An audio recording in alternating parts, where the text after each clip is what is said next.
నలుగురు స్త్రీల వివరణ. ప్రకటన గ్రంథములోని నలుగురు స్త్రీల వివరణ. ఈ పత్రికలో మనము ప్రకటించిన ప్రాముఖ్యమైన అంశం ఈ ప్రపంచ భవిష్యత్తులో క్రీస్తు రెండవ రాకడ పాత్ర. ఈ ప్రపంచ భవిష్యత్తులో క్రీస్తు రెండవ రాకడ పాత్ర అను సుదీర్ఘమైన శ్రేష్టమైన అంశాన్ని మనం ధ్యానం చేస్తూ ఉన్నాం. ప్రియులారా, ఈ రెండవ రాకడ వర్తమానాలు అందించటానికి ప్రపంచ భవిష్యత్తులో క్రీస్తు రెండవ రాకడ పాత్ర అను అంశాన్ని దాదాపు 40 భాగాలుగా విభజించి మరి నేను ధ్యానం చేయటం జరిగింది. ఆ 40 భాగాలు చెప్పాలంటే ఒక్కొక్క భాగం ఒక్కొక్క రోజు పడుతుంది.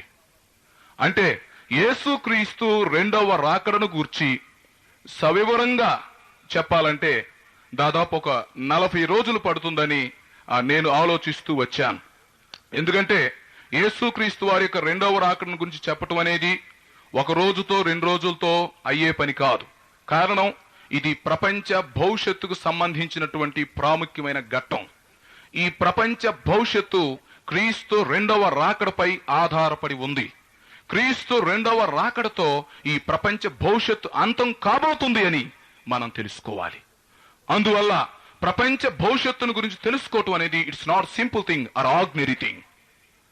మన భవిష్యత్తు లేక మనం నివసిస్తున్న ఈ ప్రపంచ భవిష్యత్తు తెలుసుకోవటం అత్యంత అవసరం. ఆ ప్రపంచ భవిష్యత్తు యేసుక్రీస్తు రెండవ రాకడపై ఆధారపడి ఉంది.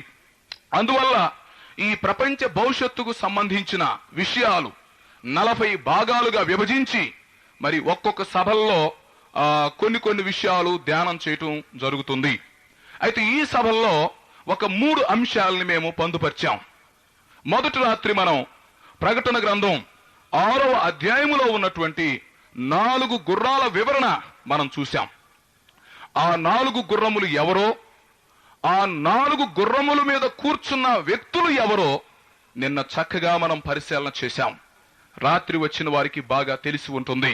అవును, ఆ 4 గుర్రములు అంత్యక్రీస్తు రాజ్యానికి సంబంధించిన 4 దశలు అని మనం తెలుసుకున్నాం. 4 గుర్రముల మీద ఉన్న వ్యక్తులు 4 వ్యక్తులుగా ప్రకటన గ్రంథంలో సూచించబడింది. అయితే వారు 4 వ్యక్తులు కాదు, వాస్తవానికి వ్యక్తి ఒక్కడే. ఒకే వ్యక్తి 4 గుర్రాలపై ఎక్కాడు. అంటే ఆ ఎక్కిన వ్యక్తి అంత్యక్రీస్తు లేక క్రీస్తు విరోధి. అయితే అతడు 4 గుర్రాల మీద ఎందుకు ఎక్కాడు అంటే అతని రాజ్య పరిపాలన 4 దశలుగా ఉంటుంది. ఒక్కొక్క దశ ఒక గుర్రానికి సూచనగా సూచించబడింది. తెల్ల గుర్రం అనేది పరిశుద్ధతకు సూచనగా మొదట అతడు పరిశుద్ధుడుగా సమాధానాన్ని ఇచ్చేవాడిగా కనపడ్డాడు. ఆ తరువాత ఎర్ర గుర్రం యుద్ధాలకు రక్తపాతానికి సూచనగా ఉంది. అతడు తన రెండవ దశలో యుద్ధాలు చేస్తూ రక్తాన్ని చిందిస్తూ ప్రపంచం మొత్తాన్ని అలజడిలో ముంచినట్టుగా మనం చూస్తాం. 3వ గుర్రం నల్ల గుర్రం, అది కరువుని సూచిస్తా ఉంది. అది త్రాసు చేత పట్టుకున్న విధానాన్ని సూచిస్తుంది. అది అంత్యక్రీస్తు యొక్క దిట్టమైన పరిపాలన. అప్పుడు కరువు సంభవిస్తుందని మనం గమనించాలి. 4వ గుర్రం పాండ్ర వర్ణము కలిగిన గుర్రాన్ని చూశాం. ఆ గుర్రం మీద ఉన్న వ్యక్తి కూడా అంత్యక్రీస్తే. అది దాని పేరు మృత్యువు. అంటే చివరికి అంత్యక్రీస్తు అతని రాజ్యం నాశనమైపోయేటువంటి పరిస్థితిని, అది మరణాన్ని సూచిస్తుంది. ఆ అంత్యక్రీస్తు తన రాజ్య పరిపాలనలో ప్రపంచంలో 1/4 వంతు జనాభాని నాశనం చేస్తాడు అని రాత్రి మనం సవివరంగా తెలుసుకున్నాం.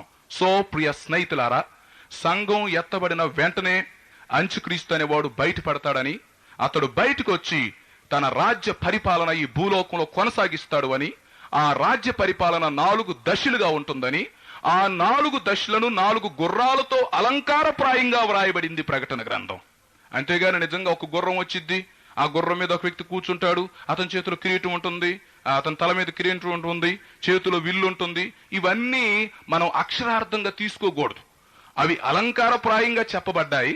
వాటిని ఆత్మీయ అర్థాలతో మనం బోధించాలి. సో ఆ 4 గుర్రముల మీద కూర్చున్న వ్యక్తి అంత్యక్రీస్తు. ఆ 4 గుర్రములు అతని రాజ్య పరిపాలనకు సంబంధించిన 4 దశలు అని మనం తెలుసుకున్నాం. అయితే ఈ రాత్రి వేళ ఈ ప్రపంచ భవిష్యత్తులో క్రీస్తు రెండవ రాకడ పాత్రలో మరొక ఉపాంశం 4 స్త్రీల వివరణ మనం తెలుసుకోబోతున్నాం.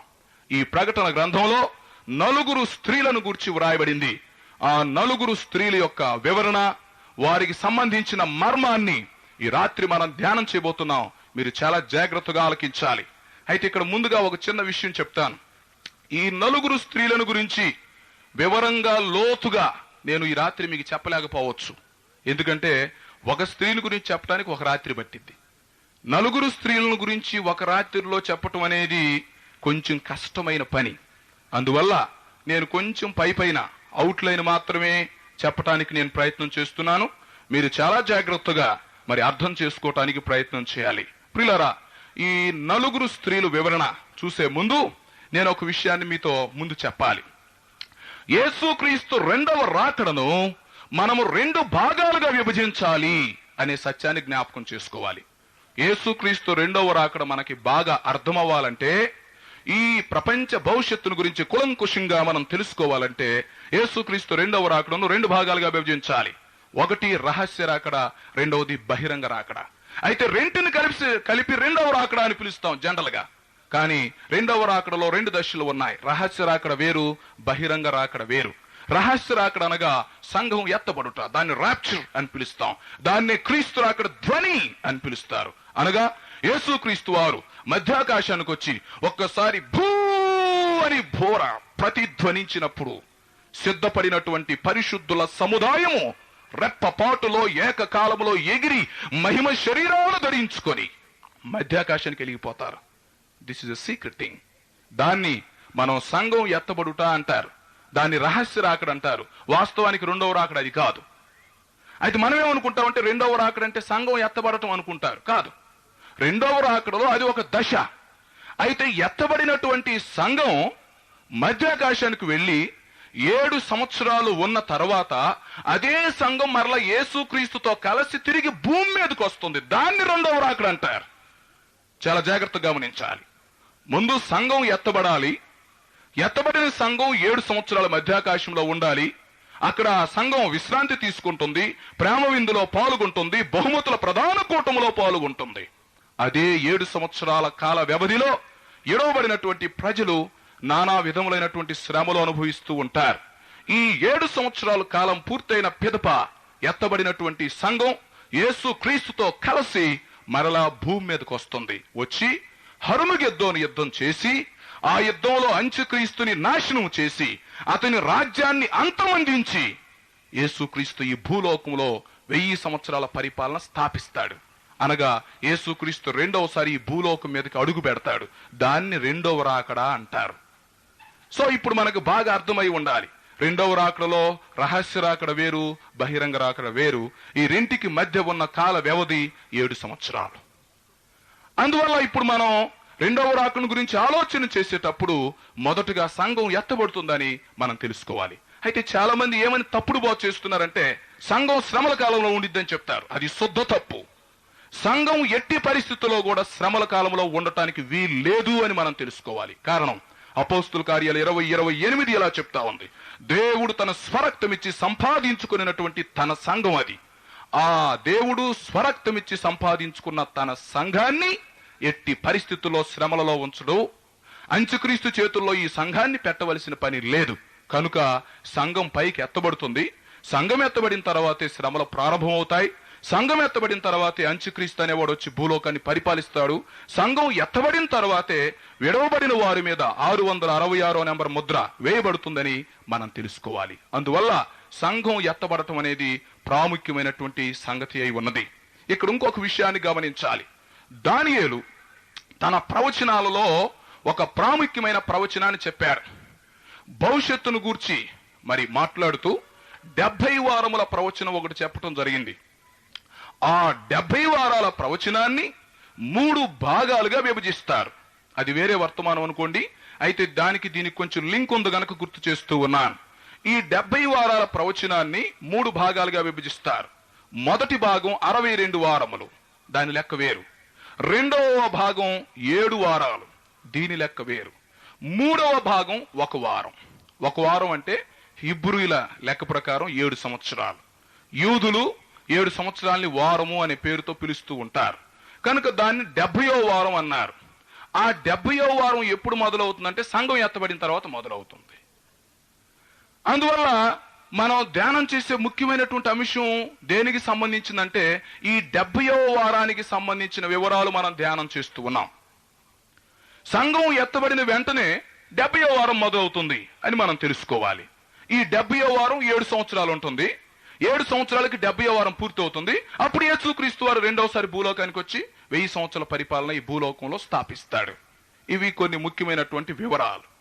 అయితే ఇప్పుడు ఈ ప్రకటన గ్రంథంలో ఉన్నటువంటి 4 స్త్రీలను గురించి మనం తెలుసుకోవాలి. ఈ 4 స్త్రీలు ఎవరు, వీరి యొక్క ఉద్దేశం ఏంటి, వీరి ద్వారా మనం నేర్చుకునే పాఠాలు ఏమిటి, వీరిని బట్టి మనం తెలుసుకోదగిన విషయాలు ఏమిటి, ఈ వివరాలు మనం తెలుసుకోబోతున్నాం. ప్రకటన గ్రంథంలో ఉన్న 4 స్త్రీలు ఎవరు, వారు ఏ ఉద్దేశాలతో ఈ గ్రంథంలో మరి వారిని పొందుపరచడం జరిగింది, ఈ 4 స్త్రీలకు సంబంధించిన వివరాలు క్లుప్తంగా మనం తెలుసుకోబోతున్నాం. మొదటిగా ఈ 4 స్త్రీలు నేను మీకు జ్ఞాపకం చేస్తాను. ఆ తర్వాత ఒక్కొక్క స్త్రీని గురించి మనం వివరంగా మరి క్లుప్తంగా తెలుసుకుందాం. ప్రకటన గ్రంథంలో మొత్తం 4 స్త్రీల్ని మనం చూస్తాం. మొదటి స్త్రీ ప్రకటన గ్రంథం 2వ అధ్యాయంలో చూస్తాం. ఆమె పేరు యెజబెలు. రెండవ స్త్రీ ప్రకటన గ్రంథం 12వ అధ్యాయంలో మనం చూస్తాం. ఆమె సూర్యుణ్ణి ధరించుకున్న స్త్రీ. మూడవ స్త్రీ ప్రకటన గ్రంథం 17వ అధ్యాయంలో మనం చూస్తాం. ఆమె మహాబబులోను వేశ్యే అని చెప్పబడింది. నాలుగవ స్త్రీ 19వ అధ్యాయంలో మనం చూస్తాం. ఆమె సంఘం. ఈ విధంగా ప్రకటన గ్రంథంలో 4 స్త్రీలను గూర్చి వ్రాయటం జరిగింది. మొదటి స్త్రీ యెజబెలు, రెండవ స్త్రీ సూర్యుణ్ణి ధరించుకున్న స్త్రీ, మూడవ స్త్రీ మహాబబులోను వేశ్యే, నాలుగవ స్త్రీ సంఘం. 19వ అధ్యాయంలో మనం చూస్తాం. ఈ 4 స్త్రీలను గురించి మనం తెలుసుకోవాలి. ఏ స్త్రీ ఏ కాలానికి సంబంధించింది, ఏ స్త్రీ యొక్క భావం ఏమిటి అనేది మనం తెలుసుకోవాలి. మొట్టమొదటి స్త్రీని గురించి మనం ఆలోచించినప్పుడు ప్రకటన గ్రంథం 2వ అధ్యాయం 20వ వచనంలో మనం చూస్తాం. మొదటి స్త్రీని గూర్చి ప్రకటన గ్రంథం 2వ అధ్యాయం 20వ వచనంలో మనం చూసినప్పుడు ఆ స్త్రీ పేరు యెజబెలు అని చెప్పబడింది. ఈ యెజబెలు స్త్రీని గురించి థియతైరా సంఘానికి వ్రాసిన ఉత్తరంలో చెప్పటం జరిగింది. ప్రకటన గ్రంథం 2-3 అధ్యాయాలలో 7 సంఘాలకు 7 ఉత్తరాలు వ్రాయటం జరిగింది. 4వ అధ్యాయంలో సంఘం ఎత్తబడుతుంది. 19వ అధ్యాయంలో సంఘం దిగొస్తుంది. ఇవన్నీ అవుట్లైన్, ఎందుకంటే ఇవి చెప్పకపోతే నా ప్రసంగం మీకు అర్థం కాదు. అందుకని ముందు చెప్పాల్సిన వివరాలని ముందే చెప్పేసి ఉపోద్ఘాతంలో అప్పుడు లోపలికి వెళ్తాను. 2-3 అధ్యాయాలలో 7 సంఘాలకు 7 ఉత్తరాలు చెప్పబడ్డాయి. 4వ అధ్యాయంలో సంఘం పైకి ఎత్తబడుతుంది. పైకి వెళ్లిపోయినటువంటి సంఘం 19వ అధ్యాయంలో దిగొస్తుంది. అంటే 5వ అధ్యాయం నుండి 18వ అధ్యాయం వరకు జరిగిన సంగతులు ఈ భూలోకానికి సంబంధించినవి. అప్పుడు సంఘం ఇక్కడ లేదు అని తెలుసుకోవాలి. ఈ 7 సంఘాలకు వ్రాసిన 7 ఉత్తరాలలో థియతైరా సంఘానికి కూడా ఒక ఉత్తరం రాయటం జరిగింది. ఆ ఉత్తరంలో యెజబెలు అనేటువంటి స్త్రీ పేరు ప్రస్తావనకు వచ్చింది. ప్రియులారా, ఇక్కడ యోహాను భక్తుడు థియతైరా సంఘానికి ఒక ఉత్తరం రాస్తూ ఆ ఉత్తరంలో అన్నాడు, నీ క్రియలను నేను ఎరుగుదును, నీ సహనాన్ని నేను ఎరుగుదును, నీ ప్రేమ నేను ఎరుగుదును, నీ పరిచర్య నేను ఎరుగుదును, నీవు చాలా మంచి సంఘానివి, పైగా నీకు ఇంతకు ముందున్న మంచి క్రియలు కంటే ఇప్పుడు ఇంకా మంచి క్రియలు ఎక్కువైనాయి నీలో, మునుపటి క్రియల కంటే కడవరి క్రియలు చాలా అద్భుతంగా ఉన్నాయి, చాలా మంచి సంఘానివి నీవు అని ఆ సంఘాన్ని ప్రభువారు మెచ్చుకుంటూ ఒక మాట అన్నాడు. అయినా నీ మీద ఒక తప్పు మోపవలసి ఉన్నది అన్నాడు. ఏమిటి ఆ తప్పు అంటే, యెజబెలు స్త్రీని నీ సంఘములో ఉండనిచ్చుచున్నావు అన్నాడు. చాలా జాగ్రత్తగా గమనించాలి. సంఘాన్ని మెచ్చుకున్నాడు, సంఘంలో చాలా సత్క్రియలు ఉన్నాయని చెప్పాడు. మళ్ళీ అంటున్నాడు నీ మీద ఒక తప్పు మోపాలి. ఏమిటి ఆ తప్పు అంటే, యెజబేలు స్త్రీని నీవు ఉండనిచ్చుచున్నావు అన్నాడు. ఇక్కడ నా ప్రశ్న ఏంటంటే, యెజబేలు స్త్రీ అసలు ఎవరు? ఆమె పాత నిబంధనకు సంబంధించింది. ఆహాబు రాజు భార్య, ఆమె ఒక రాణి. మరి క్రొత్త నిబంధనలు యెజబేలు ఎక్కడి నుంచి వచ్చింది అంటే, అప్పుడు చచ్చిపోయి మళ్ళీ క్రొత్త నిబంధనలు పుట్టిందా? లేకపోతే అప్పటి నుంచి ఈ క్రొత్త నిబంధన కాలం వరకు జీవిస్తూనే ఉందా? బాగా ఆలోచించండి. యెజబేలు స్త్రీ పాత నిబంధనకు సంబంధించింది కదా. ఇశ్రాయేలు దేశాన్ని పరిపాలించిన 7వ రాజు అయిన ఆహాబు భార్య. ఆమె చెడ్డది మనకు తెలుసు. అయితే మరి యెజబేలు గురించి తేతైరా సంఘంతో మాట్లాడటం ఏంటి? యెజబేలు స్త్రీను నీ ఉండనిచ్చుచున్నావు అన్నాడు. అసలు యెజబేలు స్త్రీని ఉండనీయటం ఏంటి? ఆమె పాత నిబంధనకు సంబంధించిన ఆమె కదా. అంటే ఆమె అప్పుడు పుట్టి కొంతకాలం జీవించి చచ్చిపోయి మళ్ళీ క్రొత్త నిబంధనలో పుట్టి ఇప్పుడు తేతైరా సంఘంలోకి వచ్చిందా? లేకపోతే ఆ ఇశ్రాయేలు కాలం నుండి అట్లానే జీవిస్తూ తేతైరా సంఘం వరకు ఉందా? ఏంటి మరి దాని అర్థం చెప్పండి. లేకపోతే యెజబేలు అని పేరు కలిగినటువంటి ఆమె ఇంకెవరన్నా స్త్రీ ఉన్నారా? చెప్పండి పిల్లరా. ప్రకటన గ్రంథంలో వర్తమానాలంటే సామాన్యమైన సంగతి కాదు. ఏదో ఊరకు చెప్పుకుంటూ దాటేస్తా పోయేవి కాదు. ఇక్కడ యెజబేలు స్త్రీ అంటే నిజంగా యెజబేలు స్త్రీ కాదు. అయితే యెజబేలు స్త్రీ వంటి లక్షణాలు కలిగినటువంటి దురాత్మ ఇది. ఇక్కడ దురాత్మను స్త్రీతో పోల్చాడు. చాలా జాగ్రత్తగా గమనించాలి. యెజబేలు స్త్రీ అంటే నిజంగా అక్కడ స్త్రీ లేదు, నిజంగా అక్కడ యెజబేలు కూడా లేదు. అయితే సంఘాలలోనికి ఎవరు ప్రవేశిస్తున్నారంటే, యెజబేలు స్త్రీ వంటి లక్షణాలు కలిగిన దురాత్మ ప్రవేశించిందన్నమాట సంఘాల్లో.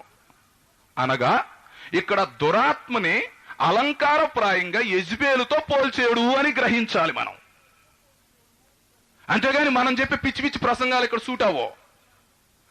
ఒక దురాత్మ సంఘాల్లో ప్రవేశిస్తుంది అంటే ఇంకా సంఘం ఎత్తబడలేదుగా. సంఘం ఎత్తబడేది 4వ అధ్యాయంలోగా, మనం 2-3 అధ్యాయాల్లో ఉన్నాంగా. అంటే సంఘం ఎత్తబడక ముందు సంబంధించిన సంగతి ముందు చూస్తున్నాం. ఈ మొదటి స్త్రీ సంఘం ఎత్తబడక ముందు సంబంధించిన స్త్రీ. ఈ స్త్రీ ఒక దురాత్మకు సూచనగా ఉంది. ఆ దురాత్మ యెజబేలు రాణి లక్షణాలు కలిగి ఉంది. ఆ దురాత్మ ఏం చేస్తుందంటే సంఘాల్లో ప్రవేశిస్తుంది అన్నమాట. అంటే 2వ రాకడకు ముందు, సంఘం ఎత్తబడేదానికి ముందు ఆ సంఘాల్లో దురాత్మ ప్రవేశించిద్ది అని దీని భావం. ఆ దురాత్మని అలంకారప్రాయంగా యెజబేలు అన్నాడు. అంటే ఈ చివరి దినాల్లో మన సంఘాల్లో కొన్నిసార్లు యెజబేలు ప్రవేశిస్తుంది. సంఘాల్లో ఉన్న సేవకుల్లో గాని, సంఘాల్లో ఉన్న విశ్వాసుల్లో గాని, సంఘాల్లో ఉన్న సంఘ పెద్దల్లో గాని యెజబేలు రాణి ప్రవేశిస్తుంది. అది ఒక దురాత్మ. అయితే ఆ దురాత్మని స్త్రీతో పోల్చాడు. ఎట్లా? దాని లక్షణాలు ఏంటంటే, యెజబేలు రాణి యొక్క 3 లక్షణాలు ఇక్కడ చెప్పడం జరిగింది 20వ వచనంలో. 2వ అధ్యాయం ప్రకటన గ్రంథం 20వ వచనంలో చదవాల్సిన పని లేదు, మీరు చదివితే చాలా టైం పట్టింది.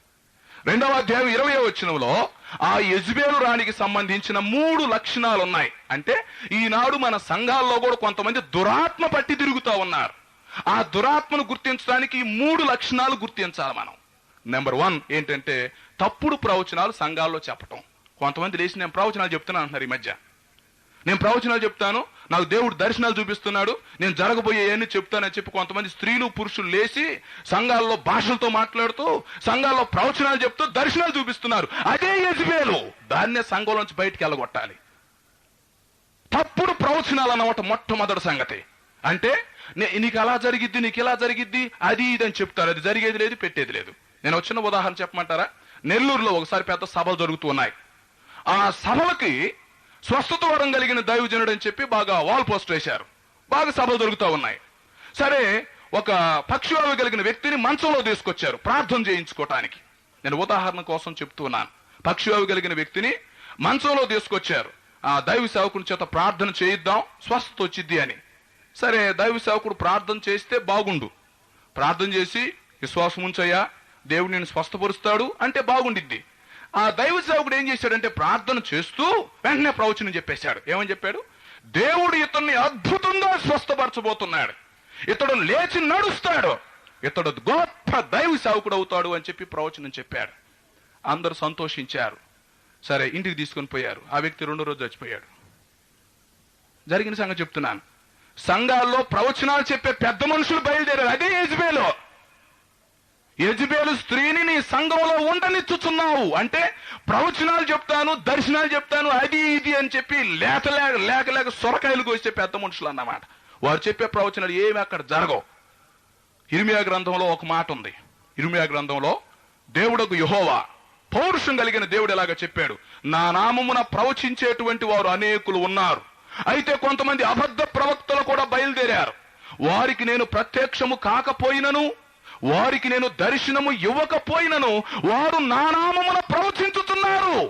అయితే దానికి గుర్తు ఒకటే, నా నామమున నిజంగా ప్రవచించి ఉంటే అది నిజమైన ప్రవచనం అయితే తప్పక జరిగిద్ది అని చెప్పాడు. ఒక వ్యక్తి ఒక ప్రవచనం చెప్పిన తర్వాత ఖచ్చితంగా జరగాలి. జరగలేదు అంటే అతనిలో దురాత్మ ఉంది అని అర్థం. ఆ దురాత్మ యెజబేలుతో పోల్చబడింది. ఇక్కడ చాలా జాగ్రత్తగా గమనించాలి ప్రియుల. ఇక్కడ నాకు 4 స్త్రీలు ఇచ్చి ఇబ్బందులు పెట్టాడు ఇక్కడ పాస్టర్ గారు. 4 స్త్రీల గురించి చెప్పాలంటే ఇది అయ్యే పని కాదు. అందుకని చాలా జాగ్రత్తగా నేను మీతో మాట్లాడుతున్నాను. కనుక ఇక్కడ ఉన్న మొదటి స్త్రీ సంఘము ఎత్తబడక ముందు సంబంధించినటువంటి స్త్రీ ఈమె.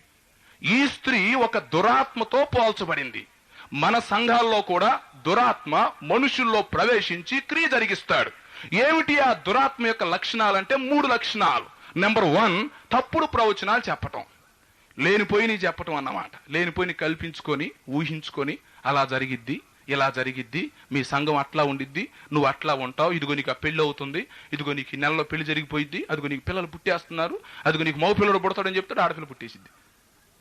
ఇలాంటి పనికిమాలిన బోధకులు, పనికిమాలిన సంఘ పెద్దలు, పనికిమాలిన దర్శనాలు చూసేవాళ్ళు బయలుదేరారు సంఘంలో. అసలు నేను ఒక మాట చెప్పమంటారా? ప్రవచనాలు దేనికి మనకి? దర్శనాలు దేనికి మనకి? అంచె దినాల్లో మన చేతుల్లో పరిశుద్ధ గ్రంథం ఉంటే 100కి 100% దేవుడు రికార్డ్ చేసి ఫిక్స్డ్ చేసి మన చేతుల్లో పెడితే మళ్ళీ పిచ్చి పనులు కావాలా మనకి? ఆ రోజుల్లో అంటే వాళ్ళకి బైబిల్ లేదు కాబట్టి వాళ్ళకి ప్రవచనాలు అవసరం, వారికి దర్శనాలు అవసరం, వారికి ప్రవక్తలు అవసరం. ఇప్పుడు మనకు ప్రవక్తలు ఎందుకు అవసరం? మన చేతుల్లో బైబిల్ ఉంది. ప్రతిదీ ఏమి జరిగిందో, ఏమి జరుగుతుందో, ఏమి జరగబోతుందో అంతా మన చేతుల్లో పెట్టాడు దేవుడు. చదువుకొని చేతగాని పెద్ద మనుషులకు మళ్ళీ ప్రవచనాలు, దర్శనాలా? సరే, చెప్పిన ప్రవచనాలు జరుగుతున్నాయా? అది జరగట్లేదు. మరి జరగనప్పుడు అది దేవుని ప్రవచనాలు అని చెప్పి మనం ఎట్లా ఒప్పుకుంటాం? అది నిజంగా దేవుని ప్రవచనం అయితే, అది నిజంగా యెహోవా వాక్ అయితే, అది నిజంగా దేవుడు బయలుపరిచింది అయితే డెఫినెట్ గా జరగాలి. ఒక ప్రవచనం తప్పిపోవటం కంటే భూమి ఆకాశాలు గతించిపోవటం సులభం అని చెప్పి బైబిల్లో ఉంది. అది నిజమైన ప్రవచనం అయితే భూమి ఆకాశాలు గతించిపోయినా కూడా ప్రవచనం నెరవేరాలి.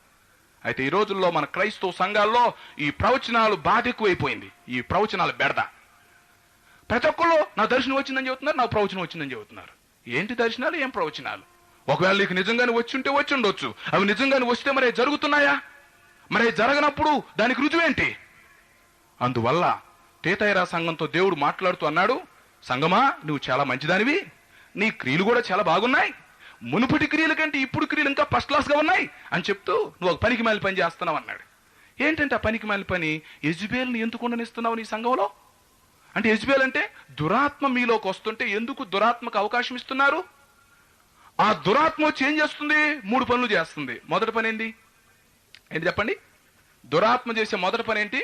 మనుషుల్లో ప్రవేశించి రాంగ్ ప్రొఫెసీ, తప్పుడు ప్రవచనాలు చెప్పటం, లేక అబద్ధ ప్రవచనాలు చెప్పటం. ఆ దురాత్మ మనుషుల్లో ప్రవేశించి అబద్ధ ప్రవచనాలు చెప్పేటట్టుగా చేసిద్ది.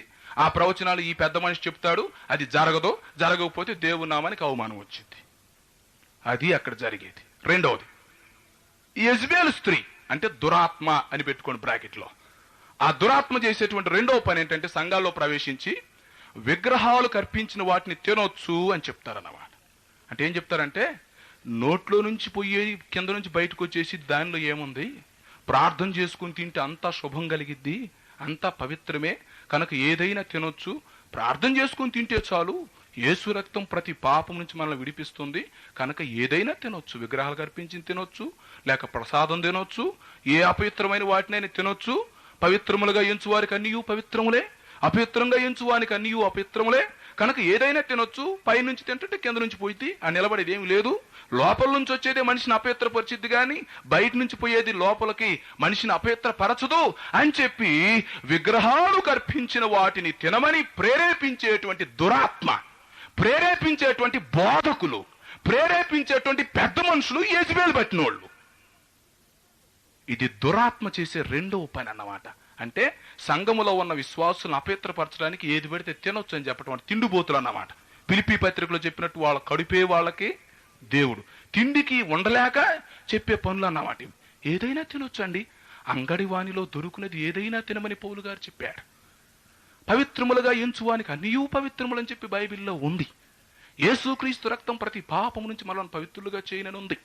పాత నిబంధన గనక ధర్మశాస్త్రం ఉంది, క్రొత్త నిబంధనలో ఏమీ లేవు. ప్రార్థన చేసుకుని అన్ని తినొచ్చు. ఇవన్నీ ఈ ప్రేరేపణ కలిగించేది ఎవరంటే యెజబెలు, అంటే దురాత్మ అన్నమాట. ఇక్కడ దురాత్మని స్త్రీతో పోల్చాడు. ఈ ప్రకటన గ్రంథంలో 4 స్త్రీలు ఉన్నారు. వాస్తవంగా 4 స్త్రీలు ఒక్కళ్ళు కూడా నిజంగా స్త్రీ లేరు. ఇక్కడ 4 పోలికల్ని 4 స్త్రీలతో అలంకారప్రాయంగా వాడటం ఇక్కడ జరిగింది. అందులో మొదటి స్త్రీ సంఘము ఎత్తబడక ముందు సంబంధించిన స్త్రీ. ఆ స్త్రీ పేరేం పేరు? యెజబెలు. ఆ యెజబెలు దేనికి గుర్తు? బ్రాకెట్లో దురాత్మ. ఆ దురాత్మ సంఘాల్లో ప్రవేశించి 3 పనులు చేసిద్ది. మొదటి పని తప్పుడు ప్రవచనాలు చెప్పటం. రెండవది ఏం చెప్పండి ఇప్పుడు? విగ్రహాలు కర్పించిన వాటి తినటం. విగ్రహాలు కర్పించిన వాటిని, ఆ ప్రసాదం, ఆ బలులు లేక ఆ మాంసం, వాటిని తినటం అన్నమాట. యోహోను మొదటి పత్రికలో యోహోను భక్తుడు చివరి వచనంలో అన్నాడు, నా చిన్న పిల్లలారా విగ్రహముల జోలికి పోవద్దు అని చెప్పి ముద్దుగా చెప్పాడు. నా చిన్న పిల్లలారా విగ్రహముల జోలికి పోకుండా జాగ్రత్త పడుడి అన్నాడు. కాబట్టి దేవుడు సహించలేనటువంటి తప్పుల్లో ఒకటేంటంటే విగ్రహారాధన. విగ్రహారాధన దేవుడు ఎట్టి పరిస్థితుల్లో కూడా సహించరు. కొంతమంది ఏం చేస్తారంటే, నేను తిరుపతి వెళ్ళట్లేదు కదా అని చెప్పి గుణదలెల్లి వస్తారు. గుణదలెల్లి గుండు కొట్టించుకుంటే ఒకటి, తిరుపతి వెళ్ళి గుండు కొట్టించుకుంటే ఒకటి. ఆ పిచ్చోళ్ళు జాగ్రత్త, పిచ్చి పనులు చేయకూడదు. దేవుడు హృదయం అడుగుతున్నాడు కానీ మన బోడుగుండులు అడగట్లేదు. దేవుడు అడిగేది మన హృదయాల్ని. సంవత్సరానికి ఒకసారి నేను ఎంట్రుకలు ఇచ్చి వస్తానంటే నీ ఎంట్రుకలు పెట్టేమన్నా ఆయన సౌరం కట్టుకొని తిరుగుతాడు అనుకుంటున్నారా మీరు? అంటే మీరు అందరూ ఎంట్రుకలు ఇచ్చి వస్తా ఉంటే మీ ఎంట్రుకలు పెట్టి సౌరం కట్టుకొని ఆ సౌరాలు కట్టుకొని ఆయన తిరుగుతాడా? నా కుమారుడా నీ హృదయం నాకేమని చెప్పి బైబిల్లో ఉంటే మనోళ్ళు ఏమంటారంటే, ప్రభువా ఉందే ఒక హృదయం అయితే ఆ హృదయం నీకిస్తే నా పరిస్థితి ఏంటి? కనుక ఎంట్రుకలు పెరుగుతూ ఉంటాయి కనుక అవి ఇస్తా ఉంటా నీకు, నో ప్రాబ్లం అని చెప్తున్నారు మనోళ్ళు. హృదయాలంటే పెరగుగా, 2-3 హృదయాలు లేవుగా, ఉంది ఒక హృదయమే. ఇది నీకిస్తే నా పరిస్థితి ఏంది? కాబట్టి ఇది మంచి పని కాదు. ఎంట్రుకలు పెరుగుతూ ఉంటాయి కాబట్టి ఎన్నిసార్లు ఇమ్మంటావు చెప్పిస్తా అని చెప్పేదాను. మొక్కుబళ్ళు చేసుకొని ఎంట్రుకలు పోయి ఇచ్చి రావటం ఏంటండి ఇవే పిచ్చి పనిలో? ఎంట్రుకలు ఇచ్చొచ్చుదండి అంటే ఎంట్రుకలు ఇచ్చొచ్చినంత మాత్రం పుణ్యం జరిగిద్దనే, పాపం పోయిద్దనే? ఎవరు చెప్పారు? చెప్పేవాళ్ళకి చెడిపోయినట్టుంది వ్యవహారం. కనుక విగ్రహాలు కర్పించిన వాటిని తినొద్దు, అసలు విగ్రహాల జోలికి వెళ్ళకూడదు. ఆ విగ్రహారాధనను ప్రేరేపించేది యెజబెలు, అది దురాత్మ. మనుషుల్లో దురాత్మ ప్రవేశించినప్పుడు ఆ పనికిమాలిన పనులు చేయటానికి, విగ్రహాలకు పూజ చేయటం, లేక విగ్రహాల దగ్గరికి వెళ్ళి మొక్కుబళ్ళు చేసుకోవటం, విగ్రహాలకు బలులు అర్పించటం, లేక విగ్రహాలకు అర్పించిన ప్రసాదాలు తినటం, ఇదంతా ఏంటంటే అపవిత్రపరుచుకోవటం. మన జీవితాలను మనం అపవిత్రపరుచుకోవటం అన్నమాట. అలాంటి అపవిత్రతను దేవుడు సహించడం. అందుకని యెజబెలును నీలో ఉండనిచ్చుతున్నావు, బుద్ధి లేని సంగమా. నువ్వు మంచిదానివే కానీ నీలో యెజబెలు ఉంది. ఆ యెజబెలును బయటికి పంపించేసాయి. అంటే ఆ దురాత్మను లేకుండా చెయ్యి. దురాత్మ చేసిన 2 పనులు చెప్పా. ఏమేంటి? ఒకటి తప్పుడు ప్రవచనాలు చెప్పి సంఘాన్ని మోసం చేయటం. రెండవది విగ్రహారాధనను ప్రేరేపించటం, లేక విగ్రహాలు కర్పించిన వాటిని తినొచ్చు, తిన్నా పర్వాలేదు అని చెప్పి ధీమాగా చెప్పటం అన్నమాట. చెప్పి ఉన్న మనస్సాక్షిని వాత వేసుకోవటం అన్నమాట.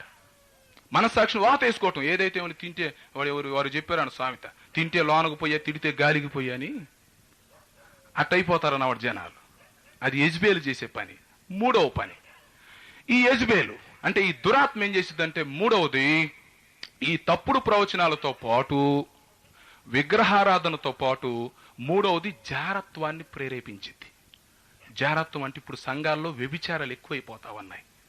ఫస్ట్ ఏమన్నా చెల్లి చెల్లి చెల్లి అంటాడు, 4 రోజులకి చెల్లిలో లీ ఎగిరిపోయి చెల్లి అయిపోయింది. అది ప్రతి ఒక్కడు బ్రదర్స్ సిస్టర్స్ అంటాడు. 1 సంవత్సరం అయిపోయి ప్రేమించుకుని పెళ్లి చేసేసుకోవడం. ఈ పనికిమాలిన పనులు సంఘాల్లో బయలుదేరుతున్నాయి. ఇప్పుడు ఎక్కడ పెడితే అక్కడ వ్యభిచారాలు. ఒక్కొక్కరు 2-3 భార్యలు ఉంచుకోవటం, ఒకళ్ళతో ఒకడు అక్రమ సంబంధాలు కలిగి ఉండటం, వ్యభిచారాలు చేయటం, చక్కగా ఏడుకొచ్చి బోధలు చేయటం, లేక బలలో చేయి వేయటం, నేను పెద్ద క్రైస్తవునని చెప్పుకోవటం, బయటికి వెళ్ళామన్నో పరిగిమాలిని పనులు చేసి రావటం. ఇలాంటి వ్యభిచారపు పనులు, ఇలాంటి అక్రమ సంబంధాలు, ఇలాంటి వాయు వరుస లేకుండా పశువుల్లాగా ప్రవర్తించే విధానం యెజెబెలుకు సంబంధించిన విధానం. దాన్ని దురాత్మ అన్నాడు. ఆ దురాత్మని సంఘంలో నుంచి బయటకు గెంటేయాలి, లేకపోతే సంఘాలు దెబ్బతినిపోతాయి. ఈ రోజుల్లో సంవత్సరాలు నేను సాహసించలేకపోయాను. ధ్యానంలో గడిపాను కొన్ని సంవత్సరాలు, అనేక సంవత్సరాలు ధ్యానం చేసి చేసి పరిశీలన చేసి బయటికి తీసుకొస్తున్నాను. అంతేగాని ఉద్రేకంతో చెప్పే కాదు, పుస్తకాలు చదివి చెప్పే మాటలు కాదు ఇవి. ఎందుకంటే ప్రకటన గ్రంథంలో చెప్పబడినటువంటి ఒక్కొక్క మాటని బయటకు తీసుకొని రావాలంటే అది చాలా కష్టమైనటువంటి సంగతి. కనుక ప్రియమైన స్నేహితులారా, సంఘాలని పాడు చేసేటువంటి 3 భయంకరమైన లక్షణాలు. దురాత్మలు సంఘాల్లో దూరినప్పుడు సేవకులైనా దెబ్బతింటారు, సంఘ పెద్దలైనా దెబ్బతింటారు, విశ్వాసులైనా దెబ్బతింటారు. అందువల్లే యెజెబెలు స్త్రీని సంఘంలో ఉండనివ్వటానికి వీలు లేదు. యెజెబెలు అంటే బ్రాకెట్లో ఏం చెప్పాలి ఇప్పుడు? దురాత్మ. ఆ దురాత్మ యొక్క క్రియలు ఏంటంటే తప్పుడు ప్రవచనాలు. రెండవది విగ్రహారాధనను ప్రేరేపించటం, విగ్రహాలు కర్పించిన వాటిని తినటం. మూడవది వ్యభిచార క్రియలు జరిగించటం, అక్రమ సంబంధాలతో ఉండటం, దేవునికి ఇష్టం లేనటువంటి పాపాలు, అవాంఛనీయమైనటువంటి సంగతులు చేయటం. ఈ మధ్య ఒక పేపర్లో వేశారు ఏంటంటే, ఒక స్థలంలో 500 మంది ఎయిడ్స్ వ్యాధి కలిగిన వాళ్ళు ఉన్నారు, వారంతా ఒక సంఘం అంట. పేపర్లో వేశారు. ఓరి నాని, ఇదేమి సంఘమో ఇదేమి లోకము. 500 మంది ఎయిడ్స్ వ్యాధి కలిగిన వాళ్ళు మొత్తం ఒక సంఘం అయిపోయారు. ఎంత భయంకరం అండి. అబ్బో, అంటే పాపులకు కూడా సంఘమా? అసలు సంఘం అంటేనే అర్థం ఏంటి? సంఘాన్ని గ్రీకులో ఏమని పిలుస్తారో తెలుసిన? ఎక్లేషియా అన్నారు. ఎక్లేషియా అంటే బయటికి పిలువబడిన వారు అని అర్థం.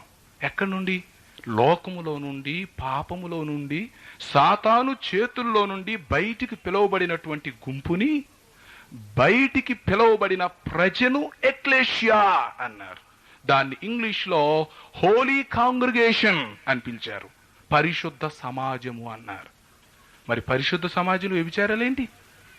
పరిశుద్ధ సమాజంలో విగ్రహారాధన ఏంటి? పరిశుద్ధుల సమాజంలో అసమాధానం ఏంటి? పరిశుద్ధుల సమాజంలో ఇలాంటి పనికిమాలిన పనులేంటి? ఆలోచించండి. కనుక యెజెబెలు మన సంఘాల్లో ఉందా? దురాత్మకి మన సంఘాల్లో అవకాశం ఇస్తున్నామా? ఈ చివరి దినాల్లో సంఘాలను పాడు చేయటానికి, మనలను ఎత్తబడే సంఘములో ఉండనీయకుండా చేయటానికి, ప్రభు రాకడ కొరకు మనం సిద్ధపడకుండా ఉండటానికి సాతానుడు ఉపయోగిస్తున్నటువంటి ప్రయత్నం ఏంటంటే యెజెబెలు స్త్రీని మన సంఘాల్లోనికి పంపిస్తున్నాడు. అంటే దురాత్మను పంపిస్తున్నాడు. మీరు ఒక ప్రశ్న అడగొచ్చు నన్ను, పాస్టర్ గారు దురాత్మలు కూడా ప్రవచనాలు చెప్తాయంటారా? దురాత్మతో ఉన్నప్పుడు కూడా దర్శనాలు వస్తాయంటారా? డెఫినెట్లీగా వస్తాయి. పాత నిబంధనలో చిన్న ఉదాహరణ చెప్పమంటారా? ఒకసారి ఇశ్రాయేల్ రాజు అయినటువంటి ఆహాబు యుద్ధానికి వెళ్ళవలసి వచ్చినప్పుడు దేవుని చిత్తాన్ని తెలుసుకోవాలని ఆశపడతాడు. అంటే యుద్ధంలో నేను గెలుస్తానా ఓడిపోతానా అని. ఆ ఆహాబు రాజు సిరియా మీదకి యుద్ధానికి వెళ్ళేటప్పుడు ఈ యుద్ధంలో నేను గెలుస్తానా గెలవనా, దేవుడు నాకు తోడుగా ఉంటాడా ఉండడా, ఒక ప్రవచనం నాకు ముందు దొరికితే బాగుండు అని ఆశపడతాడు. సరే, అప్పుడు ప్రవక్తలందరిని పిలిపిస్తాడు. అప్పుడు ఈ ప్రవక్తలందరూ యెహోవా నామములో ఏమని ప్రవచిస్తారో తెలిసిన? అహాబు, నువ్వు వెళ్ళు, దేవుడు నీతో వస్తున్నాడు, విజయం నీదే అని చెప్తారు. అప్పుడు ఆహాబు రాజు భలే సంతోషముతో ఉంటాడు. అప్పుడు అతనికి సపోర్టుగా మరొక రాజు వచ్చాడు. అతడు యోధా రాజు. అతని పేరు యెహోషువపాతు. అతడు అన్నాడు, ఈ చెప్పిన ప్రవక్తల మీద నాకు నమ్మకం కలగట్లేదు, యెహోవా నామమున ప్రార్థన చేసి గట్టిగా చెప్పగలిగిన ప్రవక్త ఎవరన్నా ఉంటే ఒకసారి చూడు, అతను ఒకసారి ఎంక్వైరీ చేద్దామన్నాడు. అప్పుడు మరొక ప్రవక్తను పట్టుకొచ్చారు. అతని పేరు మెఖయా. ఆ ప్రవక్త ప్రవచిస్తూ అన్నాడు, ఆహాబు రాజు, నువ్వు డెఫినెట్గా యుద్ధంలో చచ్చిపోతావు, నువ్వు ఇక తిరిగి రావు, నీది అపజయం అని చెప్పాడు. మిగిలిన వాళ్ళందరూ యెహోవా నామములో నువ్వు గెలుస్తావు అని చెప్పారు, నీకు విజయం తథ్యం అని చెప్పారు. మరి ఇప్పుడు ఏం చేయాలండి? మరి ఇద్దరు చెప్పింది ప్రవచనాలేగా, ఇద్దరు యెహోవా నామంలోనే చెప్పారుగా, అయితే మెకాయా చెప్పినట్లుగా ఆ యుద్ధంలో ఆహాబు రాజు ఏమయ్యాడు? చచ్చిపోయాడు. అంటే ఇంటికి తిరిగి రాలేదు. మరి మిగతా ప్రవక్తలు చెప్పిన సంగతులు ఏంటి? మరి మిగతా ప్రవక్తలు చెప్పిన సంగతులు ఏమిటి?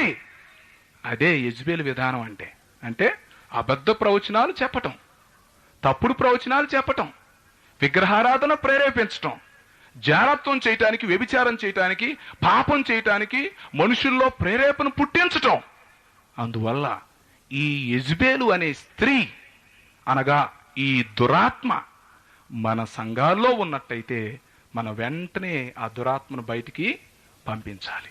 ఆ దురాత్మతో మనం ఏకీభవించకూడదు.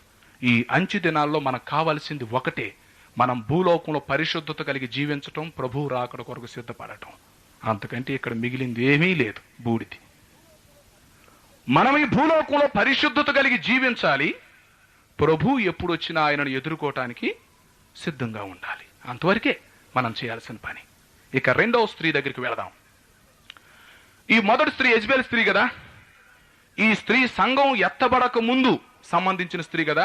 ఇప్పుడు ప్రకటన గ్రంథం 4వ అధ్యాయంలోకి వచ్చాం. ఇక్కడ ఏం జరిగింది చెప్పండి? సంఘం ఎత్తబడింది. ఇక సంఘం ఎత్తబడిన తర్వాత 3 స్త్రీలు కనపడతారు. సంఘం ఎత్తబడక ముందు ఒక స్త్రీ అయిపోయింది, ధ్యానం చేశాం. సంఘం ఎత్తబడింది, ఇప్పుడు 3 స్త్రీలు బయటకు వస్తున్నారు. 12వ అధ్యాయం. ఈ 3 స్త్రీల గురించి క్లుప్తంగా చెప్పి ముగిచేస్తా. 12వ అధ్యాయంలో 2వ స్త్రీ ఉంది. సంఘం ఎత్తబడిన తర్వాత బయలుపడుతున్నటువంటి స్త్రీ ఈమె. ఈ స్త్రీకి మనం పెట్టిన పేరేంటంటే సూర్యుని ధరించుకున్న స్త్రీ అంటున్నాం మనం. సూర్యుణ్ణి ధరించుకున్న స్త్రీ అంటే నిజంగానే అక్కడ స్త్రీ ఉందా? ఆ స్త్రీ సూర్యుని ధరించుకుంటుందా? సూర్యుని ధరించుకుంటే ఆ స్త్రీ బ్రతుకుతుందా? సూర్యుని దగ్గర 10 లక్షల సెంటిగ్రేడ్ ఉష్ణోగ్రత ఉందని చెప్తారు. కనుక నిజంగానే స్త్రీ ఎందుకు ఉండిద్ది? ఆ స్త్రీ సూర్యుని ఎట్లా ధరించుకునిద్ది? సూర్యుని ధరించుకుంటే ఆ స్త్రీ ఎట్లా బ్రతికిద్ది?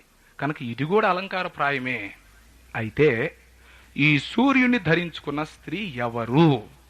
ఇది పెద్ద ప్రశ్న. ఇప్పుడు మన క్రైస్తవ బోధకులు ఇప్పుడున్న ఉపదేశంలో 3 అభిప్రాయాలు ఉన్నాయి. ఇంకా ఎక్కువ అభిప్రాయాలు కూడా ఉండొచ్చు. ఒక అభిప్రాయం ఏంటంటే ఆ సూర్యుని ధరించుకున్నటువంటి స్త్రీ మరియమ్మ తల్లి అని చెప్పేది ఒక అభిప్రాయం ఉంది. సూర్యుని ధరించుకున్నటువంటి స్త్రీ మరియమ్మ తల్లి, ఆమె ఒక మగ శిశువుని కంది, ఆ మగ శిశువు యేసుక్రీస్తు అని చెప్పే బోధ ఒకటి ఉంది. అది ప్రాచీన కాలపు బోధ అంటారు దాన్ని. ఆ తర్వాత 2వ అభిప్రాయం బయలుదేరింది. 2వ అభిప్రాయం ఎవరంటే సూర్యుని ధరించుకున్న స్త్రీ సంఘము అని చెప్తారు. పాటలు కూడా రాయటం మొదలు పెట్టారు ఈ మధ్య. సూర్యుని ధరించుకున్న స్త్రీ సంఘం అని. సంఘం సూర్యుని ధరించుకున్న స్త్రీ కాదు. సూర్యుని ధరించుకున్న స్త్రీ సంఘం అని ఇప్పుడు క్రైస్తవ సంఘాల్లో ఉన్న అభిప్రాయం అంతా అదే. ఈ సూర్యుని ధరించుకున్న స్త్రీ ఎవరు? సంఘం.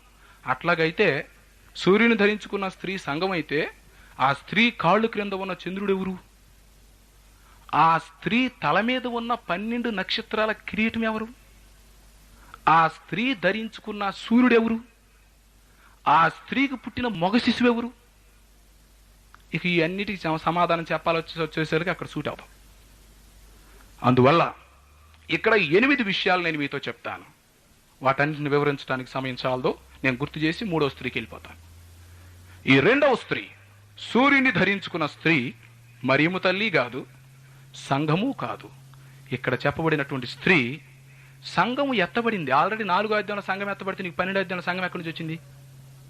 ఒకవేళ సూర్యుని ధరించుకున్న స్త్రీ సంఘం అనేటట్టయితే 4వ అధ్యాయంలో సంఘం పైకి వెళ్ళి 19వ అధ్యాయంలో దిగి వస్తుంది. మళ్ళీ 12వ అధ్యాయంలో నువ్వు దించేవేంటి? అమ్మ కొద్దిసేపు నువ్వు రా, మళ్ళీ వద్దుకోనని చెప్పి మళ్ళీ దించి నువ్వు పంపిస్తావేంటి పైకి? చాలా జాగ్రత్తగా నాకు పిల్లలు. ఎందుకంటే తర్వాత ఇంకా అనేకమైన బోధకులేసి అనేకమైన రెఫరెన్స్లు చూపించవచ్చు. వాటన్నిటికీ మీరు ఒప్పుకోకుండా ఉండడానికి ముందే స్ట్రాంగ్ టీచింగ్ ఇస్తున్నాను. సూర్యుని ధరించుకున్న ఈ స్త్రీ ఇశ్రాయేలు జాతిని సూచిస్తుంది. చాలా జాగ్రత్తగా గమనించాలి. సూర్యుని ధరించుకున్న ఈ స్త్రీ ఇశ్రాయేలు జాతి. ఎందుకంటే సంఘం ఎత్తబడిన తర్వాత దేవుని పక్షంగా భూలోకంలో నిలబడేది ఇశ్రాయేలు జాతి. ఇశ్రాయేలు యేసుక్రీస్తుని అంగీకరించరు. ఇశ్రాయేలీలు యేసుక్రీస్తు వంశానికి సంబంధించిన వాళ్లే గాని వారు ఇంకా యేసుక్రీస్తు రాలేదు అంటున్నారు. వారు ఇంకా మెస్సియా కొరకు ఎదురు చూస్తున్నారు. కనుక రేపు యేసుక్రీస్తు వారు వచ్చి బోరు ఊదినప్పుడు సంఘం పైకి వెళ్ళిపోయింది. ఈ ఇశ్రాయేలీలు యేసుక్రీస్తుని అంగీకరించలేదు గనుక వీళ్ళు ఎక్కడ ఏడవబడతారు. విడవబడిన తర్వాత మరి వీళ్ళకి ఎట్లా రక్షణ? విడవబడినటువంటి ఇశ్రాయేలుకి ఎట్లా బుద్ధి వచ్చిందంటే, సంఘం పైకి వెళ్ళిపోగానే ఇద్దరు సాక్షులు వచ్చి 3.5 సంవత్సరాలు ఇక్కడ బోధ చేస్తారు. ఆ బోధకు రక్షణ పొందుతారు ఇశ్రాయేలీలు సిగ్గు తెచ్చుకొని. చాలా జాగ్రత్తగా గమనించాలి. సంఘం వెళ్ళిపోయినప్పుడు ఏమన్నా వీళ్ళు యేసుక్రీస్తుని అంగీకరించలేదు, వీరు సంఘంలో చేర్చబడలేదు. సంఘం పైకి వెళ్ళిపోయిన తర్వాత ఇద్దరు సాక్షులు వచ్చారు. వచ్చి, ఓ బుద్ధి లేని ఇశ్రాయేలీలారా, మీ జాతిలో మెస్సియా పుడితే అతన్ని చంపేశారు కదా మీరు. పైగా అతన్ని నమ్ముకున్న వారందరూ ఒక సంఘంగా ఎత్తబడితే మీరు నమ్మకుండా ఇక్కడే ఉన్నారే. ఓ బుద్ధి లేని పెద్ద మనుషులారా, నమ్మండి, సంఘం వెళ్ళిపోయింది. మెస్సియా ఆల్రెడీ వచ్చాడు, ఎప్పుడో వచ్చి వెళ్ళాడు, రెండోసారి కూడా రాబోతున్నాడు. జ్ఞానం తెచ్చుకోండి, బుద్ధి తెచ్చుకోండి, మారుమనసు పొందండి అని చెప్పి ఇద్దరు సాక్షులు బాగా ఇశ్రాయేలుకి బోధిస్తారు. అప్పుడు ఇశ్రాయేలు జాతి కళ్ళు తెరుచుకొని అప్పుడు వారు రక్షించబడతారు. అందువల్ల ఇక్కడ సూర్యుని ధరించుకున్న స్త్రీ ఎవరంటే ఏమని చెప్పాలి మనం? ఇశ్రాయేలు జాతి. దానికి సమస్యే లేదు. ఎంతమంది సేవకులు చెప్పిన ఎన్ని పాటలు రాసినా అవి తులతోగినటువంటి సంగతులు. ఈ సూర్యుని ధరించుకున్న స్త్రీ ఇశ్రాయేలు జాతి. అయితే ఇక్కడ నేను 8 విషయాలు మీతో చెప్పాలి. ఈ స్త్రీకి సంబంధించిన 8 పాయింట్స్ ఇక్కడ కోట్ చేయబడ్డాయి. మొట్టమొదటిది, సూర్యుని ధరించుకున్న స్త్రీ ఇశ్రాయేలు జాతి, అది ఒకటి. రెండవది, ఆ స్త్రీ సూర్యుని ధరించుకుంది. ఆ సూర్యుడు ఎవరంటే యేసుక్రీస్తు వారు. యేసుక్రీస్తు వారు నీతి సూర్యుడుగా మలాకి గ్రంథంలో అభివర్ణించబడ్డాడు. అంటే ఇశ్రాయేలు జాతి యేసుక్రీస్తును ధరించుకుంది. సంఘం ఎత్తబడిన తర్వాత, సంఘం వెళ్ళిపోయిన తర్వాత అప్పుడు యేసుక్రీస్తుని ధరించుకుంది. అప్పుడు నమ్ముకుంది యేసుక్రీస్తుని ఈ స్త్రీ, ఈ ఇశ్రాయేలు జాతి, ఈ సియోను కుమార్తె. సంఘం ఎక్కడున్నంతసేపు సంఘంలో చేరలా, సంఘం ఎక్కడున్నంతసేపు యేసుక్రీస్తుని అంగీకరించలా. సంఘం పైకెళ్ళిన తర్వాత సూర్యుని ధరించుకుంది. ఆ సూర్యుడు యేసుక్రీస్తు. ఆ ధరించుకున్న స్త్రీ ఏమన్నో ఇశ్రాయేలు జాతి. ఆమె తల మీద ఎవరున్నారు? 12 నక్షత్రముల కిరీటం ఉంది. ఆ 12 నక్షత్రాలు 12 గోత్రాలను సూచిస్తూ ఉన్నాయి. 12 గోత్రాల రాజ్యం అంత్యక్రీస్తుతో కలిసి అప్పుడు పరిపాలన చేస్తూ ఉన్నారు. 12 నక్షత్రాల కిరీటాన్ని తల మీద పెట్టుకొని ఉంది ఆ స్త్రీ. అంటే ఆ ఇశ్రాయేలు జాతికున్న 12 గోత్రాలు 12 నక్షత్రాల్లాగా ఒక కిరీటంగా సూచించబడ్డాయి. తరువాత నాలుగవది, ఆ స్త్రీ కాళ్ళు క్రింద ఎవరున్నారు? చంద్రుడి మీద నిలబడి ఉంది ఆ స్త్రీ. ఆ చంద్రుడు ఎవరనుకుంటున్నారు? అసలు చంద్రుడికున్న లక్షణం ఏంటో మీకు తెలిసిన? చంద్రుడు స్వయం ప్రకాశకం కాదు. చంద్రుడు ఒక గ్రహం. అంటే మరొక దాని యొక్క వెలుతురు దీని మీద పడితే ఇది వెలుగుగా కనపడేదే గాని ఇది స్వయంగా ప్రకాశించే శక్తి చంద్రుడికి లేదు. ఆ సంగతి అందరికీ తెలుసు. కనుక ఇప్పుడు మనకు చందమామ కనపడుతున్నాడు. చందమామ చూడగానే మనకి అక్కడ వెలుతురుగా పెద్ద లైట్ లాగా కనపడుతుంది. వాస్తవానికి ఆ చంద్రుడికి వెలుగునివ్వలేడు. అయితే ఆ వెలుగు ఎక్కడి నుంచి వస్తుందంటే సూర్యుని యొక్క వెలుతురు చంద్రుడి మీద పడుతుంది. భూమి మీద ఉన్నటువంటి మనము ఆ చంద్రుని చూస్తున్నప్పుడు మనకు వెలుగుగా కనపడతా ఉంది. ఆ చంద్రుడు ఈ స్త్రీ కాళ్ళు క్రింద ఉన్నాడు. ఆ చంద్రుడు ఎవరంటే అంత్యక్రీస్తు. అంటే ఇశ్రాయేలు జాతిని చిన్నగా ఆకట్టుకొని అప్పుడు పరిపాలన చేస్తా ఉన్నాడు సంఘం ఎత్తబడిన తర్వాత. చాలా జాగ్రత్తగా గమనించాలి మర్మాలు. సంఘం ఎత్తబడిన తర్వాత ప్రపంచం మొత్తాన్ని ఒక రాజ్యంగా చేస్తాడు అంత్యక్రీస్తు. ఎవరు సపోర్ట్తో అంటే ఇశ్రాయేలీల సపోర్ట్తో. వాడు కాళ్ళు కింద ఉన్నాడు అన్నమాట అంత్యక్రీస్తు. ఇశ్రాయేలీలతో సంధి చేసుకొని ఇశ్రాయేలీలను ఆకట్టుకొని యెరూషలేమును రాజధానిగా చేసుకొని ఇశ్రాయేలీలతో కుమ్మక్కయ్యి అంత్యక్రీస్తు అనేవాడు పరిపాలన చేస్తున్నాడు ప్రపంచంలో. అంటే వాడు స్వయం ప్రకాశకం కాదు. సూర్యుని యొక్క వెలుతురుతో పైన యేసుక్రీస్తు వెలుతురుతో యేసుక్రీస్తు అతను కొంత అధికారం ఇచ్చాడు. సూర్యుని యొక్క వెలుగు ఏ విధంగా చంద్రుడి మీద పడుతుందో అలాగే యేసుక్రీస్తు వారు కొంతకాలం పరిపాలించడానికి అంత్యక్రీస్తుకి ఆ టైంలో అనుమతి ఇచ్చాడు. కనుక యేసుక్రీస్తు వారి యొక్క అనుమతితో ఇశ్రాయేలు జాతితో కుమ్మక్కై పరిపాలిస్తుంది. అందుకని అక్కడ అలంకార ప్రాయంలో ఏం రాస్తున్నాడంటే సూర్యుని ధరించుకున్న స్త్రీకి చంద్రుడు ఎక్కడున్నాడంట? కాళ్ళు క్రింద ఉన్నాడు. సో 4 పోలికలు మనకు అర్థమయ్యాయి. సూర్యుని ధరించుకున్న స్త్రీ ఇశ్రాయేలు జాతి. ఆ స్త్రీ ధరించుకున్న సూర్యుడు ఎవరు? యేసుక్రీస్తు. ఆమె తల మీద ఉన్న 12 నక్షత్రాల కిరీటం ఇశ్రాయేలీల యొక్క 12 గోత్రాలు. ఆమె కాళ్ళ క్రింద ఉన్నటువంటి చంద్రుడు అసంపూర్ణుడైనటువంటి అంత్యక్రీస్తుని సూచిస్తుంది. అయితే ఈ స్త్రీ గర్భవతి అయి ప్రసవేదన పడుతూ ఒక మగ శిశువుని కంది. ఆ మగ శిశువే అసలైన సిసలైన సంఘం. చాలా జాగ్రత్తగా గమనించాలి. ఇక్కడ సంఘాన్ని మనం మగ శిశువుతో పోల్చవచ్చు. ఎందుకంటే ఆ మగ శిశువు ఎగిరిపోయినట్టుగా మనం చూస్తామన్నమాట. శిశువు అక్కడ లేడు.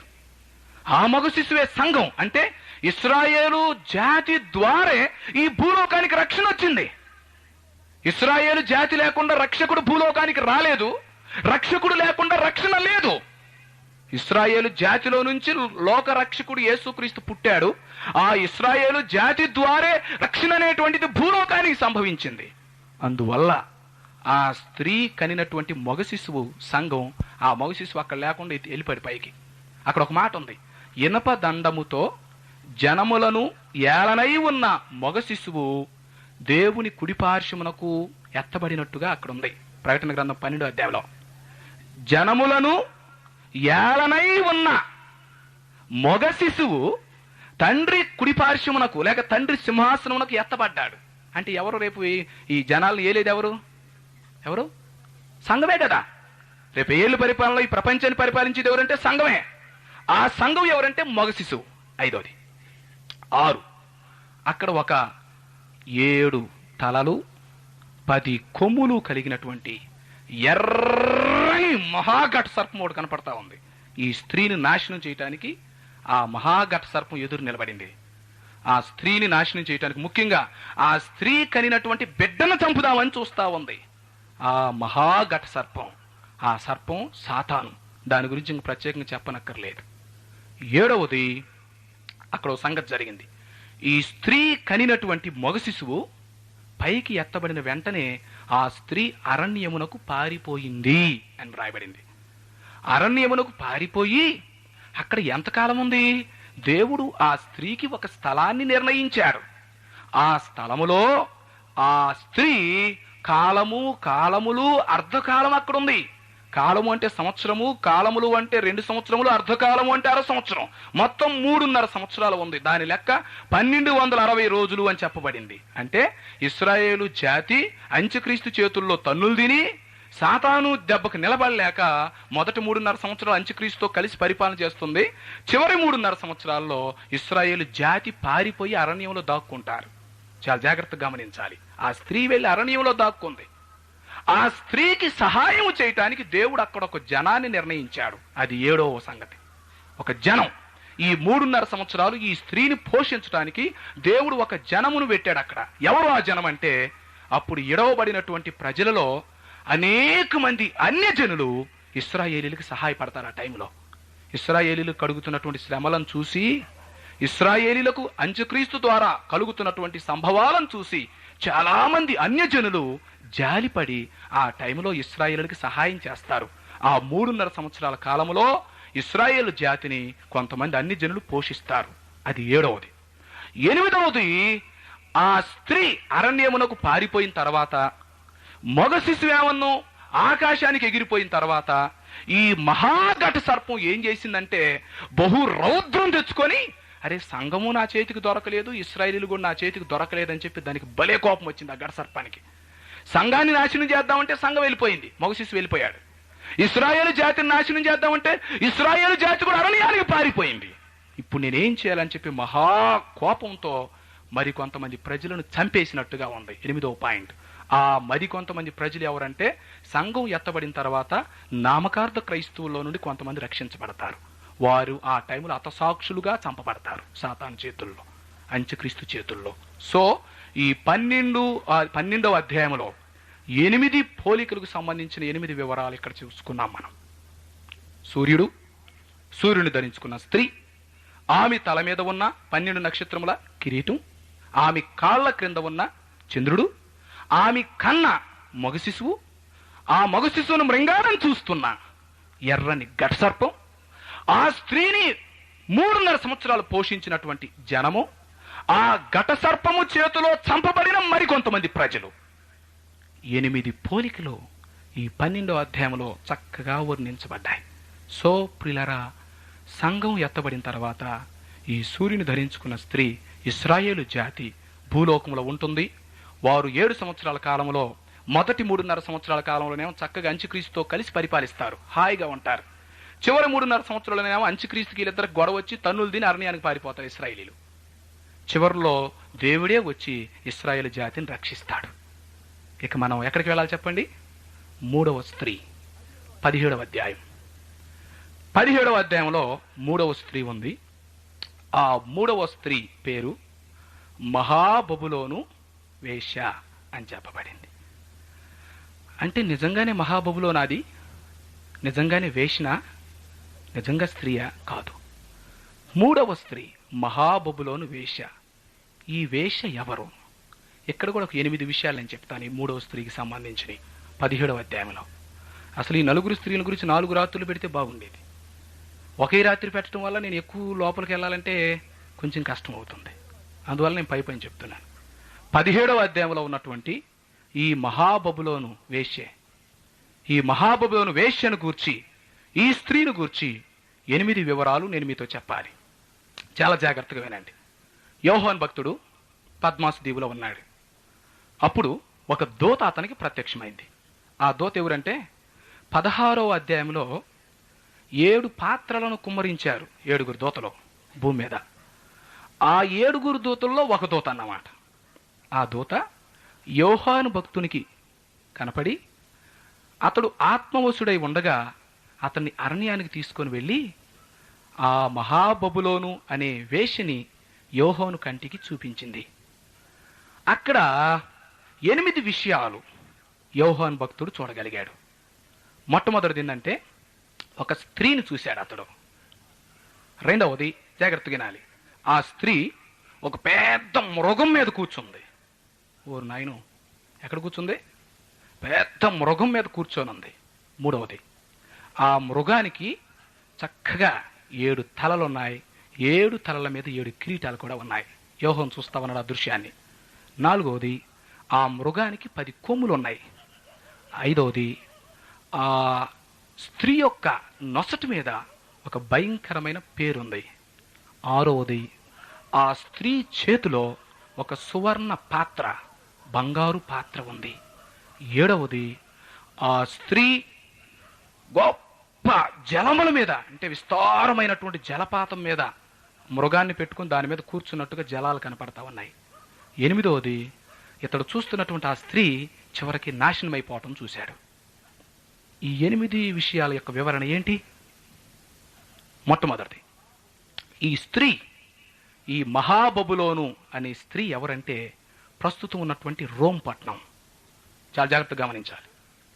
ఇప్పుడు ఇటలీ దేశానికి సంబంధించిన రోమ్ పట్టణం ఈ మహాబబులోను వేశ్య రోమ్ పట్టణం. అయితే మీరు అనొచ్చు బొబులోను అని చెప్పాడు కదండి.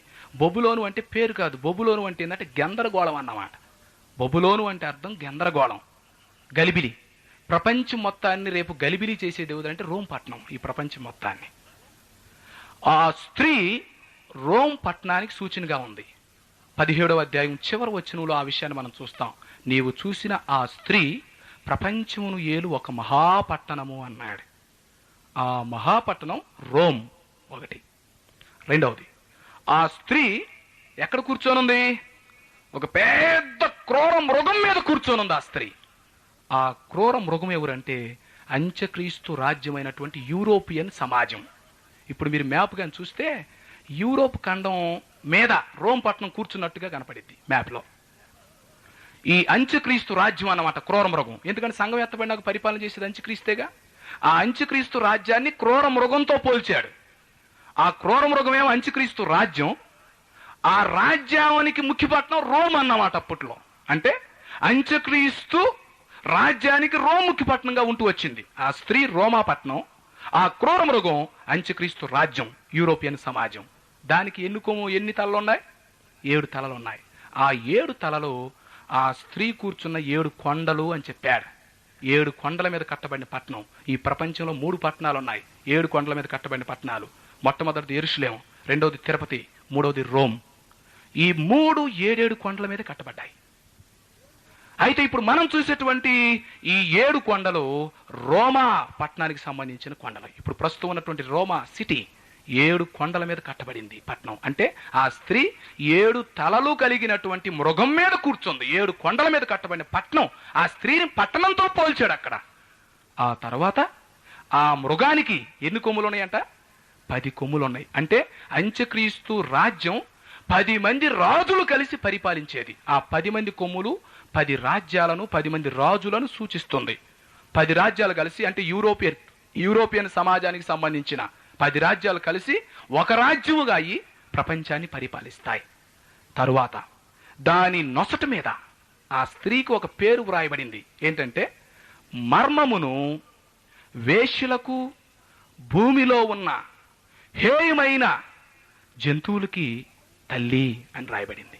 అంటే ప్రపంచం మొత్తాన్ని నాశనం చేసేది అనే పేరు ఆ రోమ్ పట్టణం మీద, అంటే ఆ స్త్రీ నొసట మీద ఉంది. ప్రపంచం మొత్తాన్ని నాశనం చేయటానికి ఇది తల్లి అనే పేరు అన్నమాట. 6వది, దాని చేతిలో, అంటే ఆ స్త్రీ చేతిలో ఏముంది? ఒక సువర్ణ పాత్ర, ఒక బంగారు పాత్ర. ఆ పాత్రలో ఏముందంటే ఆ అంత్యక్రీస్తు పరిపాలనలో చేసే దుర్మార్గ పనులన్నీ అందులో ఉన్నాయి. అతడు చేసే పాపాలు, అతడు చేసే పనికి మాలిన పనులన్నీ, అంటే తను చేసే క్రియలన్నీ తన చేతుల్లో పట్టుకొని ఉంది తీర్పు పొందటానికి. తన చేతుల్లో సువర్ణ పాత్ర ఉంది. ఆ పాత్రలో ఏమున్నాయి? తను చేసిన దుర్మార్గ పనులన్నీ భద్రంగా ఉన్నాయి రేపు దేవుని దగ్గర తీర్పు పొందటానికి. అది 7వది, ఆ స్త్రీ మహా గొప్ప జలముల మీద కూర్చొనుందంటే జలాలు. ఆ జలాలు మనుషులను సూచించుచున్నవని చెప్పి అక్కడే ఉంది కింద.